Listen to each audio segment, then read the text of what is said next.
স্বাগতম আপনাদের সবাইকে। আমি অভিক, আপনারা শুনছেন সাহিত্য সম্ভার 2.0।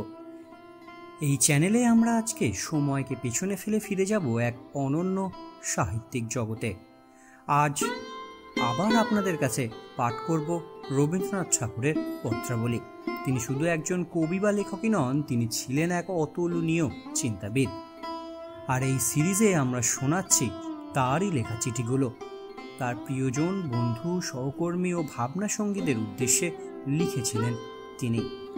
আজ সেখান থেকে পাঠ করব আরও এক চিঠি, যা তিনি লিখেছিলেন জগদীশচন্দ্র বসুকে, যার সঙ্গে তার ছিল নিবিড় সম্পর্ক। শুরু করছি আজকের চিঠি। আজকে দুটো চিঠি পাঠ করব আপনাদের সামনে।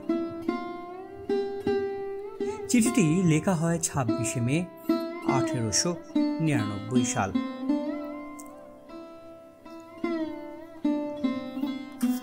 শিলাইদহ, কুমারখালী থেকে।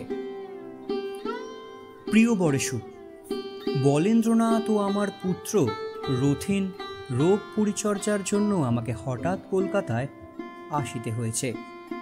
প্রায় 15 দিন এখানেই কাটিয়াছি, আরও দিন 5-7 কাটিতে পারে। নিজেও সুস্থ নহি। এদিকে অকাল বর্ষা নামিয়াছে, ঠিক শ্রাবণ মাসের মতো। ইহাতে আমার কোনো আপত্তি ছিল না। শঙ্কা হয় পাছে প্রকৃতি শ্রাবণ মাসকে ফাঁকি দিয়ে বসেন।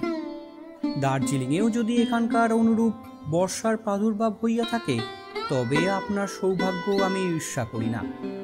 পাহাড়ের বর্ষা আমাদের বাঙালির কান্নার মতন একঘেয়ে ও অবিশ্রাম।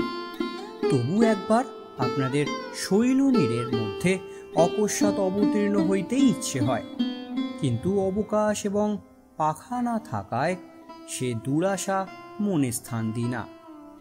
রোগ তাপের মধ্যে লেখাপড়া বন্ধ আছে, সুযোগের অপেক্ষা করিতেছি। একবার ভাবি সুযোগও হয়তো আমার পক্ষে করিতেছে। জোর করিয়া মনটাকে সংগ্রহ করিয়া আনিয়া একবার লিখিতে বসিলেই হয়, কিন্তু সেই জোরটুকি সম্প্রতি পাইতেছি না। কতগুলি পৌরাণিক গল্প আমার মস্তিষ্কের মধ্যে আশ্রয় লইয়াছে। যেমন করিয়াই হোক তাহাদের একটা গতি করিতে হইবে। তাহারা আমার কন্যাদায়ের মতো। প্লাবিকের সহিত তাহাদের পরিণয় সাধন করিতে না পারলে তাহারা অরক্ষণীয়া হইয়া উঠিবে। কিন্তু ইহাদের সম্বন্ধেও বাল্য বিবাহটা ভালো নয়। উপযুক্ত বয়স পর্যন্ত ইহাদের কলরব ও উপদ্রব আমাকে সহ্য করিতেই হইবে। শরীর আজ পীড়িত আছে। এইখানেই বিদায় গ্রহণ করলাম। ইতি 13 জ্যৈষ্ঠ 1306। আপনার শ্রী রবীন্দ্রনাথ ঠাকুর। দ্বিতীয় চিঠিটি লেখা হয় এর ঠিক পরে, 18 জুন 1899। প্রিয় বরেশু, দার্জিলিংয়ের ঠিকানায় আমি আপনার পত্রের উত্তর দিয়েছিলাম। পাইয়াছেন কিনা জানি না। আপনার পত্রে দার্জিলিং ছাড়া আর কোনো প্রকার বিশেষ ঠিকানা লিখিত ছিল না। এই পত্র কলিকাতার ঠিকানায় লিখিলাম।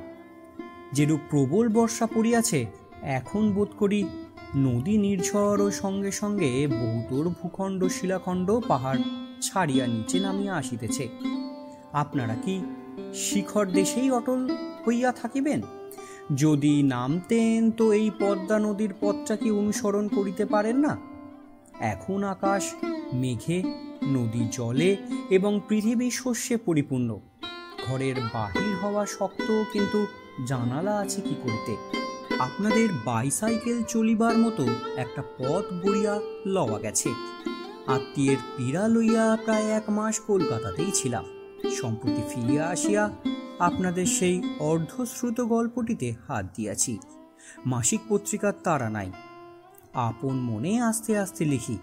কোনো একদিন সায়াহ্নে আপনাদের সেই কোণের ঘরে বসিয়া বোধ করি পড়িয়া শুনাইবার অবকাশ পাইব। ইতি 4 আষাঢ় 1306। আপনার শ্রী রবীন্দ্রনাথ ঠাকুর। আশা করি রবীন্দ্রনাথ ঠাকুরের এই চিঠিগুলো আপনাদের ভালো লাগছে। ভালো লাগলে অবশ্যই কমেন্ট করে জানাবেন। আগামী দিনেও এরকম চিঠি যেরকম আসতে থাকবে, তার সঙ্গে বিভিন্ন গল্প বা বাংলা ক্লাসিক যে গল্পগুলো রয়েছে সেগুলোও কিন্তু আসতে থাকবে। তার জন্য অবশ্যই চ্যানেলটিকে কিন্তু সাবস্ক্রাইব করে পাশে থাকা বেল আইকনটিকে ক্লিক করে রাখতে হবে। দেখা হচ্ছে খুব তাড়াতাড়ি।